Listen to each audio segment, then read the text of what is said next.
Welcome back to teaching booth. अब हम start करेंगे exercise 6.1 which is totally based on the concept that we have started in the last class. So here is your first question, fill in the blanks using the correct word given in the brackets. कुछ options आपको given है, हर एक part के साथ आपको बताना है करेक्ट ऑप्शन कौन सा है। पहला है ऑल सर्कल्स आर कॉन्ग्रुएंट और सिमिलर। जितने भी सर्कल्स होते हैं वो कॉन्ग्रुएंट होंगे या सिमिलर होंगे। Very easy.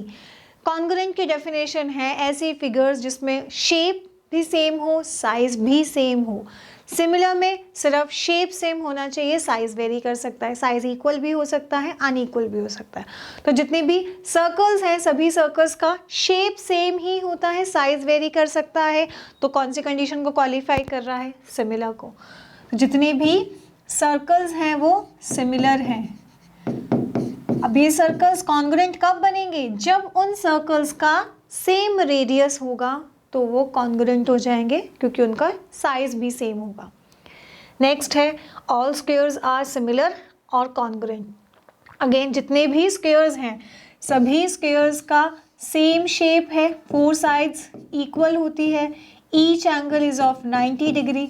तो स्क्वायर का साइज छोटा हो या बड़ा हो उनके कॉरेस्पॉन्डिंग एंगल्स इक्वल होंगे, that is 90 degree. Corresponding sides का रेशो भी इक्वल होगा और ये दोनों ही कंडीशन है सिमिलर फिगर्स की। ठीक, तो जितने भी स्क्वायर्स हैं वो सिमिलर होंगे। अब कॉन्ग्रुएंट कब होंगे? जब स्क्वायर के साइड्स का मेजरमेंट भी सेम होगा।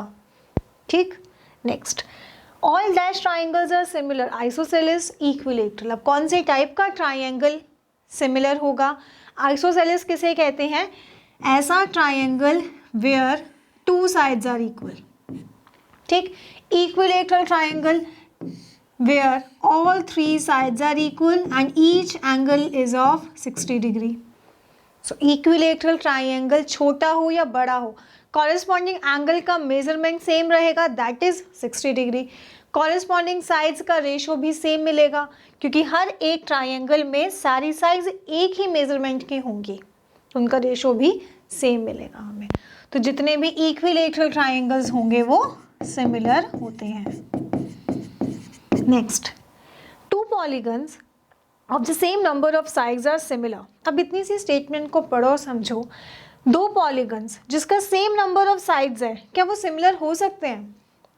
मैंने यहाँ पर एक पॉलीगन लिया स्क्वायर, एक पॉलीगन ले लिया ट्रेपीजियम। अब इसकी भी 4 साइड्स है, इसकी भी 4 साइड्स है, क्या ये सिमिलर होंगे? नहीं। तो सेम नंबर ऑफ साइड्स से कोई भी पॉलीगन सिमिलर नहीं होते। दो कंडीशन को क्वालिफाई करना पड़ता है, that is their corresponding angles are equal. Corresponding angles equal होने चाहिए, कॉरेस्पॉन्डिंग साइड्स का रेशो इक्वल होना चाहिए जिसे हम कहते हैं प्रोपोर्शनल। ये सब हमने लास्ट क्लास में ही समझा है। ठीक, नेक्स्ट क्वेश्चन देखो, give two different examples of pair of similar figures, non-similar figures. Very easy. दो similar figures कौन सी होंगी? हमने दो equilateral triangle ले लिया अलग अलग measurement के, so equilateral triangles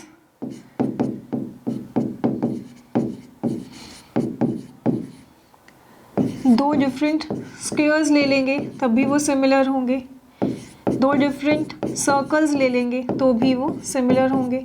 तो सिमिलर फिगर्स के कितने एग्जांपल्स हो गए? नॉन सिमिलर फिगर्स में दो अलग अलग शेप ले ली हमने, a circle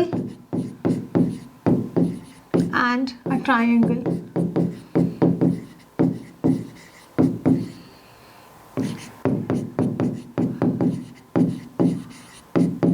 a triangle and a square,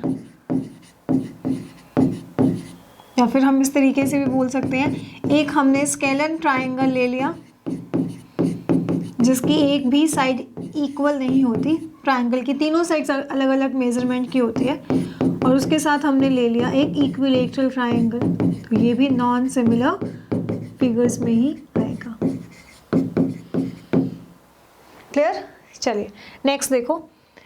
now state whether the following quadrilaterals are similar और नॉट। दो क्वाड्रिलेटरल्स हैं, अब बताना है ये दोनों सिमिलर होंगे कि नहीं। सिमिलर होने की दो कंडीशंस हैं। पहली condition, their corresponding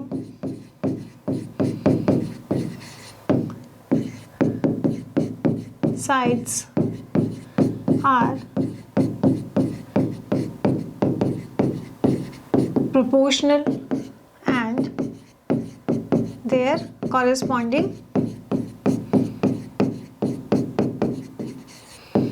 angles are equal। अब ये दोनों क्वाड्रिलेटरल सिमिलर तभी होंगे जब ये कंडीशंस को क्वालिफाई करेंगे। तो अब यहाँ पे पहली कंडीशन हम चेक करते हैं, क्या इनकी साइज का रेशियो इक्वल आ रहा है। So in quadrilaterals PQRS and quadrilateral ABCD। अब इनके कॉरेस्पॉन्डिंग साइड्स का रेशियो लेते हैं हम। कैसे लेंगे कॉरेस्पॉन्डिंग साइड्स का रेशियो? जिस तरीके से हमने इनको लेबल किया है उसी वे में हम इनके कॉरेस्पॉन्डिंग साइड्स लेते हैं। PQ के साथ AB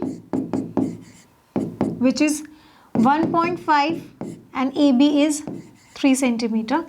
PQ के बाद QR के साथ लेंगे BC, again 1.5/3, RS upon CD, again 1.5/3, और SPDAB सेम होगा क्योंकि इन क्वाड्रिलेटरल्स में हर एक साइड इक्वल है। तो अब यहाँ से कॉरेस्पॉन्डिंग साइड्स का रेशो तो हमें एक ही मिल रहा है, दैट इज़ 0.5। तो एक कंडीशन को तो इसने क्वालिफाई कर दिया, दैट कॉरेस्पॉन्डिंग साइड्स का रेशो इक्वल है। अब बची दूसरी कंडीशन कि उनके कॉरेस्पॉन्डिंग एंगल्स इक्वल होने चाहिए, जो कि देखने से ही हमें पता चल रहा है वो कंडीशन को क्वालिफाई नहीं कर रहा। यहाँ पे एंगल हमें 90 डिग्री के नहीं दिख रहे हैं और यहाँ पे हर एक एंगल 90 डिग्री का है, तो इसके कॉरेस्पॉन्डिंग एंगल्स इक्वल नहीं है। तो ये सिमिलर होंगे? नहीं होंगे। तो सिमिलर होने के लिए ना दोनों कंडीशंस का क्वालिफाई होना ज़रूरी है।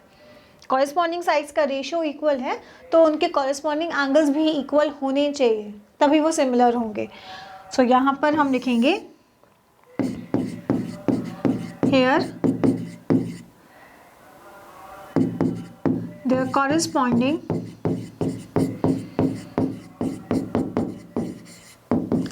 angles are not equal,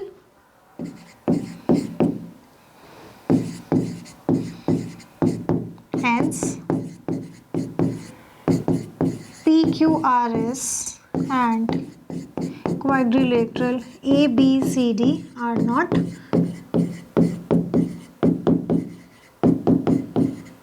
similar. Clear? चलिए नोट करें इसे। देन अब हम करते हैं बिपकी theorem which is the very important part of this chapter. Clear? चलिए